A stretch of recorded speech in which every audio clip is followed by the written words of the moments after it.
H D. ಕುಮಾರಸ್ವಾಮಿಗೆ ಮಾತನಾಡಲು ವಿಷಯವಿಲ್ಲದೆ ಪೂರ್ತಿ ಹುಚ್ಚು ಹಿಡಿದಿದೆ. ಸುಮ್ಮನೆ ಒದರುತ್ತಿದ್ದಾರೆ ಎಂದು ಸಣ್ಣ ನೀರಾವರಿ ಸಚಿವ ಎನ್.ಎಸ್. ಬೋಸರಾಜು ವಾಗ್ದಾಳಿಯನ್ನು ನಡೆಸಿದ್ದಾರೆ.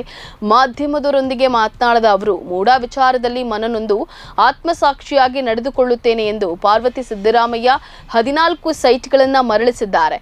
ಸೈಟ್ ವಾಪಸ್ ನೀಡಿದ ಮೇಲೆ ಕುಮಾರಸ್ವಾಮಿಗೆ ಮಾತನಾಡಲು ವಿಷಯವಿಲ್ಲ, ಅದಕ್ಕೆ ಹುಚ್ಚು ಹಿಡಿದವರ ಹಾಗೆ ಒದರುತ್ತಿದ್ದಾರೆ ಅಂತ ಹೇಳಿದ್ದಾರೆ. ಮನನೊಂದು ಆತ್ಮಸಾಕ್ಷಿಯಾಗಿ ನಡೆದುಕೊಳ್ತೇನೆ ಎಂದು ಸೈಟ್ ಸರೆಂಡರ್ ಮಾಡಿದ್ದಾರೆ. ಇದಕ್ಕೆ ಹೇಗೆ ಸರೆಂಡರ್ ಮಾಡಿದ್ರು ಎಂದು ಕುಮಾರಸ್ವಾಮಿ ಕೇಳ್ತಾರೆ.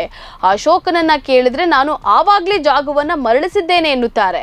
ಅವರು ವಿರೋಧ ಪಕ್ಷದ ನಾಯಕರು, ಇವರು ಕೇಂದ್ರ ಸಚಿವರು, ಇವರಿಗೆ ಯಾವ ರೀತಿಯ ಬದ್ಧತೆ ಇದೆ, ಜವಾಬ್ದಾರಿ ಇದೆ, ಇವರ ಮಾತುಗಳಿಗೆ ಅರ್ಥವಿದೆಯಾ?